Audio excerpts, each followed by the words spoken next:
Imagine like a rock just rolling down a hill. Okay. Or a thermostat, adjusting the temperature in your house. Or even like a really sophisticated AI. Okay.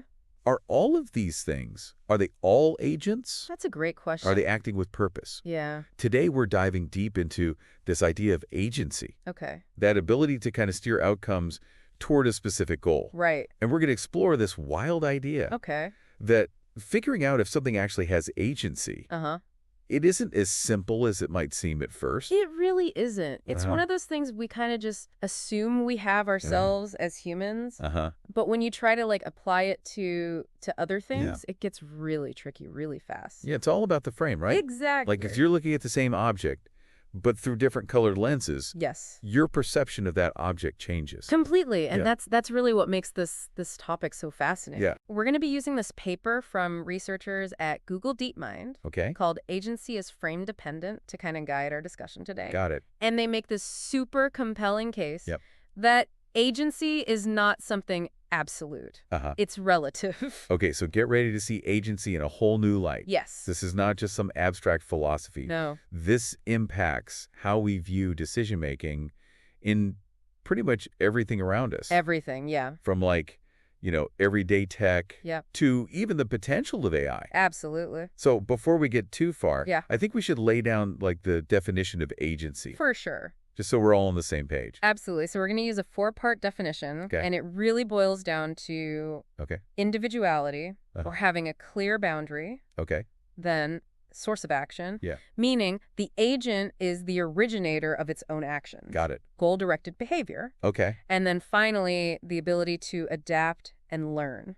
Okay, so it sounds pretty straightforward. Right. Like when you lay it out like that. It does. But I have a feeling things are about to get way more complicated. Yeah, definitely more complex. Okay, so like to illustrate this a little bit, let's take the example of a thermostat. Perfect. Great example. Like you were saying. Yeah. It's a separate unit, so it has that clear boundary. It does. Right. It has that individuality. Yeah. Yep. And then it decides whether to turn the heat on or off, making it the source of its own actions. Right. It's not being told by anything else what to do. It's making that decision itself. It's working towards a goal. Yeah. To keep the room at a specific temperature. Right. Plus it adjusts. Yes. Based on the readings that it gets. Based on the inputs. So it seems like, look at it this way. We've got ourselves an agent, right? It would seem so. Like case closed. Yeah. No question. Well, not so fast. Okay. Here's where that frame dependence thing really kicks in. Okay. Some experts would argue yeah. that even an example like this, something as seemingly straightforward as a thermostat, right, it can get kind of blurry when you shift your perspective a little bit. So is our thermostat an agent? Right. Or is it just following pre-programmed instructions? That is like the million-dollar question. Right. And the answer, as we're going to see, depends entirely on the frame that you choose to view it through. Okay. The paper gives this really great example of a person just holding a stick. Okay. Is the stick part of the person or is the stick part of the environment? Okay. And there's no single right answer. Right. It all depends on how you define the person and their actions. Wow, I'm already starting to see things a little bit differently. Yeah. So this frame dependence thing, it really is adding like a layer of ambiguity. It does. It's making the labels that we apply. Yes. Like agent. Potentially arbitrary? In a sense, yeah. Okay, so let's dive a little bit deeper into one of these 4 criteria. Yeah, let's look at individuality. Okay. And this problem of defining boundaries. Right. Research has shown that it could be really hard to pinpoint the true essence of an agent, especially with algorithms. Yeah. So imagine like a model-free learning algorithm. Okay. Where do you draw the line? Right. Is it the whole algorithm? Right. Is it just the neural network within that algorithm?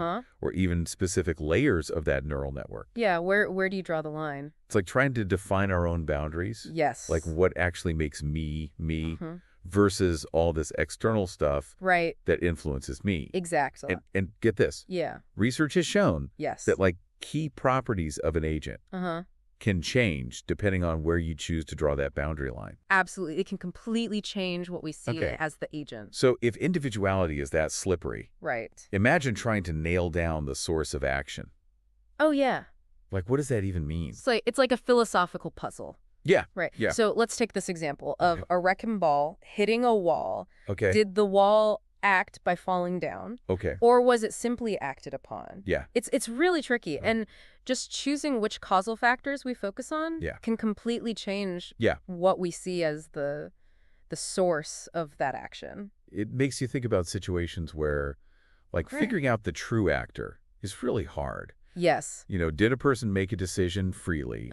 Or were they influenced by all these external factors that they're not even aware of? Yeah, and were those external factors influencing them more than their own desires or goals? We're getting into some deep questions here. Oh, absolutely. Yeah. We are. Okay, so we've talked about individuality, source of action. And they both seem to depend on this frame. Yes. And let's talk about goal-directedness. What does it even mean for something to have a goal? Right. I always thought it was pretty obvious. I think on the surface it does. Yeah. But when you really get into it, it's more nuanced than that. So, like, you have a desired outcome. And then you take steps to achieve it. Right. Yeah, that's certainly part of it. But the researchers argue that any system with the right framing can be described as pursuing a goal. Even a rock. A rock? Yeah. Like a rock having a goal? Like, we could say its goal is to roll down a hill because of gravity. Okay, I see what you mean. Or to stay perfectly still because it's, heavy and can't be moved. Yeah. It all comes down to the story we choose to tell about it. It's all about the frame. I think we all do that sometimes, right? I think so, yeah. Like project goals onto things that probably don't actually have them. Oh, yeah. Like my cat. Right. Like, I'm totally convinced that he's, like, plotting world domination. Right. But, maybe he's just... Maybe he's just being a cat. Just being a cat. Just want some food. Yeah, exactly. That's a weird. But, it's a natural human tendency. Yes. But it brings up a critical issue. Yes. Especially when we start talking about AI. Exactly. Because if we can always reverse engineer a goal to fit the actions of an AI, how can we ever know what its true objective is? Yeah, how do we know that it's not just doing what it's programmed to do? Yeah, we could be fueled into thinking an AI is acting autonomously. Right. And pursuing its own complex goals. Yeah. When in reality, it's just following, the instructions we gave it. Exactly. However complex those instructions might be. Yeah, it might look very intelligent and, coming up with its own goals. Right. But it might just be following a very, very complex set of rules. Okay, so we've got individuality, source of action, goal-directedness. Right. All three of those seem to be dependent on the frame. On the frame, yeah. What about the last one? Okay. Adaptivity. Yeah. That one seems a little bit more clear-cut. It does, yeah. Right. Seems more objective. Well, either something learns and changes or it doesn't. Right. It adapts or it doesn't. Right. You know what they say? What's that? Everything is adaptive to something. Okay. Right? So a plant adapts to sunlight. Okay. But a rock doesn't. It just gets weathered by the elements. So it's all So what's crucial here is what you are adapting to. Okay, I'm starting to see where you're going with this. Like, this what is important. And here's where it gets really interesting. Okay. Research has shown that even a fixed computer program, now that just maps inputs to outputs, can be seen as both adaptive and not adaptive. Wait, how is that even possible? It all comes down to which changes we consider to be meaningful.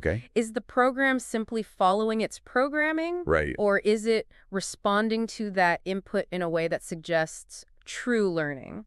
And that judgment of what we consider meaningful is inherently subjective. It's based on the prompt. Even adaptivity. Right. This thing that I thought was like pretty objective. Yeah, it seems objective on the surface. Gets all tangled up in this frame dependence. Absolutely. The more we talk about this, the more I'm realizing how much our perceptions really shape our reality. They do. It's like, whoa, yes. like a aha moment. Absolutely. It's a big shift in perspective. Yeah, and it's clear that this frame dependence idea has, like, huge implications. It really does. But I'm especially curious about what this means for the future of AI. Right. If we can't even agree on what makes something an agent, how can we possibly control something as powerful as, artificial intelligence? That's a question we're going to explore a lot more in this deep dive. But for now, I think it's good to just let these initial ideas sink in. Yeah. You've already had a few aha moments. I think there are many more to come. I think you're right about that. Yeah. This conversation's just getting started. It is. I can't wait to see where it takes us. Me too. Yeah. I'm excited. Okay. Yeah. So let's take a quick break. Okay. And we'll be right back. Sounds good. Okay, my brain is still buzzing a little bit from that last segment. I know. It's a lot to take in. It's amazing how something as simple as agency can get so complex when you start thinking about these frames. Absolutely. But how does all this play out in the real world? Okay. Like, can you give us some concrete examples? Absolutely. Let's start with something that we encounter every day. Okay. Those you might also like suggestions. Okay. That we get from recommendation algorithms. Oh, yeah, those are everywhere. Yeah, they are. Are they agents? That's a good one. Like, I'm thinking about it, and it seems like they have that clear boundary, okay. The algorithm itself. Yep.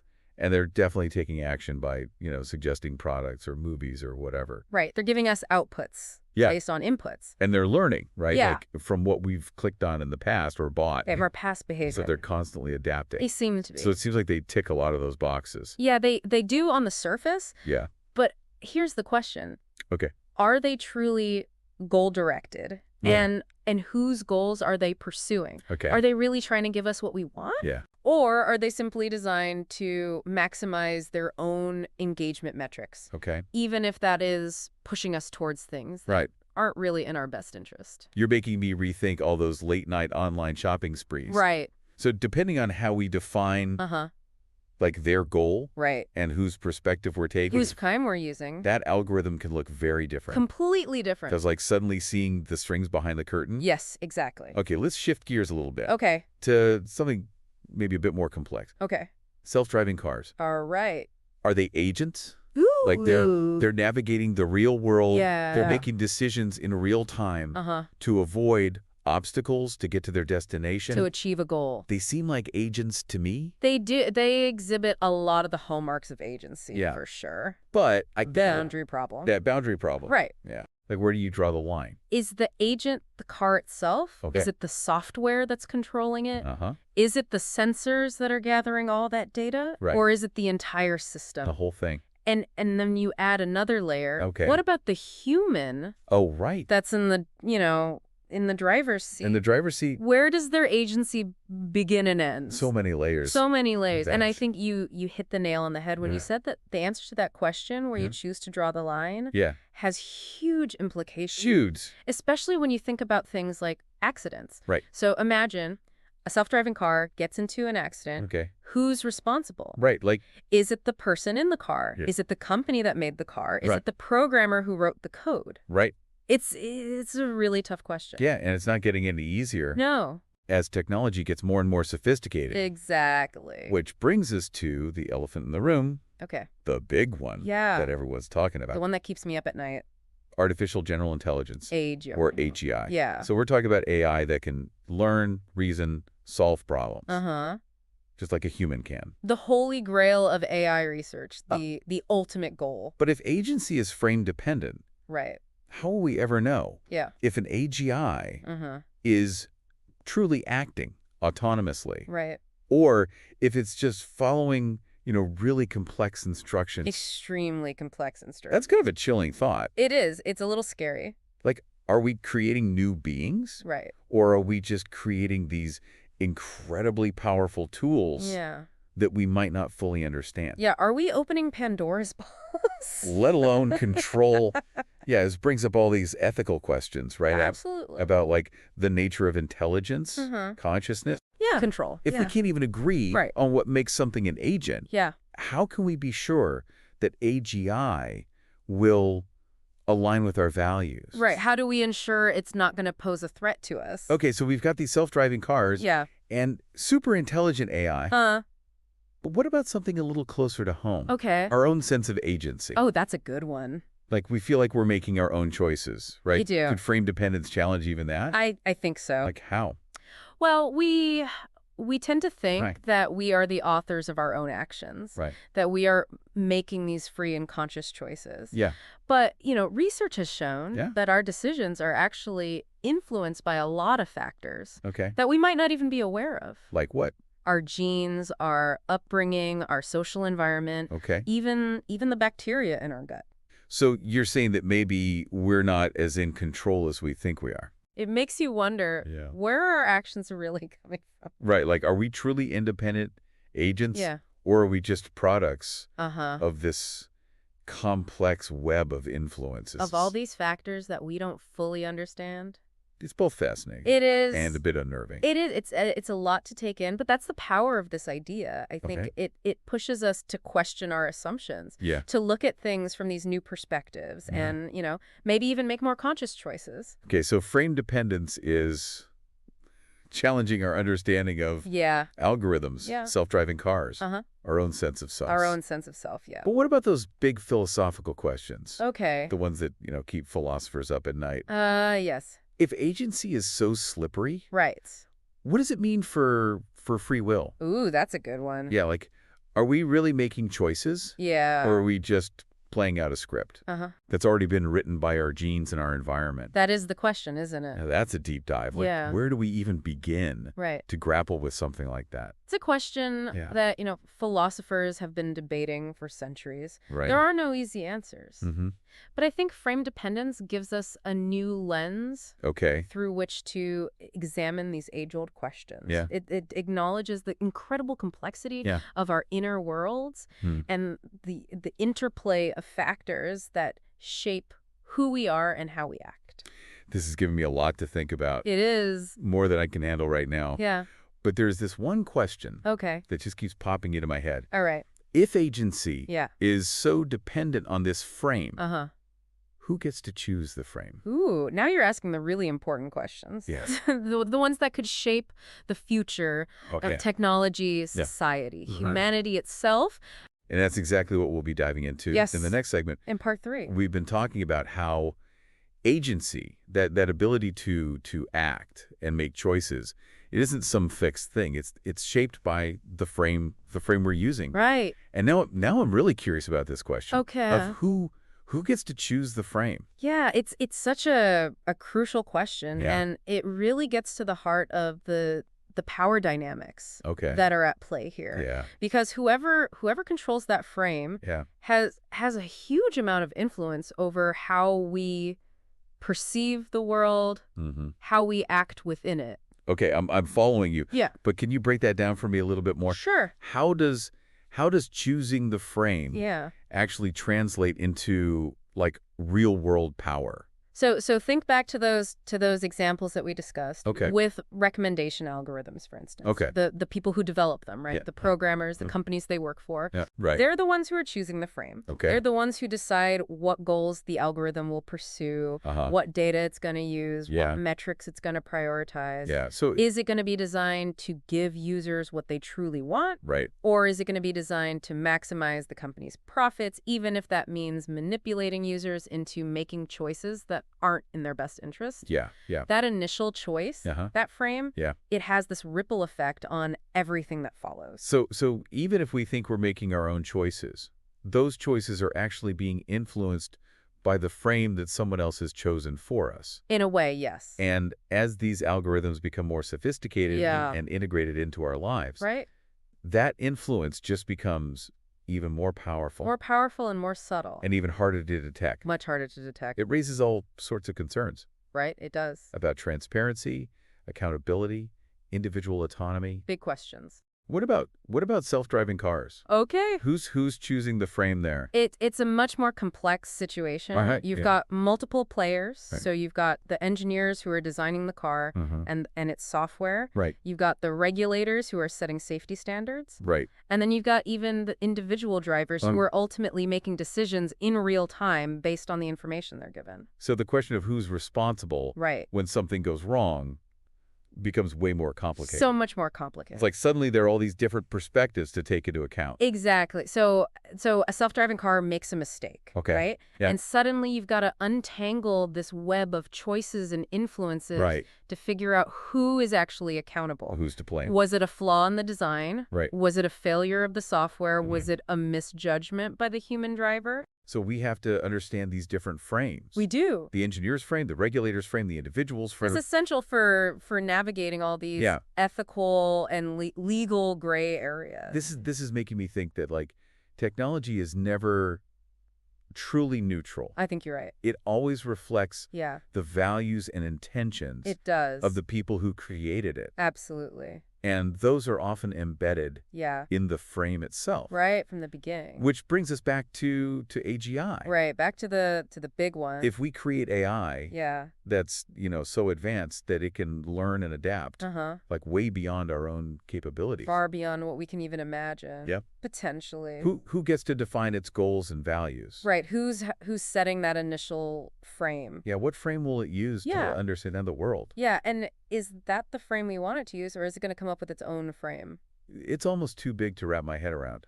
It is. It's a huge question. But I can see how, like, those initial choices, the ones that set the frame, could have these enormous consequences down the line. Absolutely. It's like, it's like raising a child.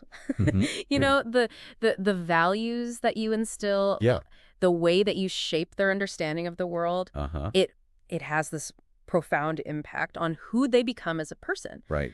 Now, imagine doing that with an intelligence. Yeah. That might be far beyond our own. It's exciting. It is exciting. And terrible. And terrifying. Yeah, it's both. At the same time. Yeah. So what can we do? Right. How do we navigate this world? Yeah, how do we deal with this? Where agency is so fluid. Yeah. And the power to choose the frame is so significant. I think the first step is just awareness, right? Just recognizing that the frame is always a choice. Okay. And that choice has consequences. So we have to be more aware of the frames that we're using. We do. And the frames that are being used around us. Absolutely. And then we can start asking those critical questions. We can start to question those frames. Like who benefits from this particular frame? Yeah, who's being left out? Whose voices are being marginalized? Whose perspective is not being considered? What are the unintended consequences of choosing this particular frame? All great questions to be asking. So it's about demanding transparency and holding those in power accountable. Absolutely. For the choices that they're making, for the frames that they're choosing. And it's about, being proactive, not just reactive. So we need to be involved in shaping the future of technology. We need to make sure that it reflects our values, that it serves humanity's best interests. I mean, this has been such a thought-provoking deep dive. It has. I'm honestly seeing the world in a whole new light. That's great to hear. And that thing that you said about the frame is never fixed. It's always a choice. It is. That's a great takeaway. It is. For all of us. So the next time you're faced with a decision, big or small, ask yourself, what frame am I using? Okay. And is it the right one? That's a great place to leave it. I think so. Thank you for joining us on this deep dive into agency and frames and the power of perspective. Absolutely. It's been a pleasure. And until next time, keep questioning, keep learning, and keep choosing your frame wisely. I love it.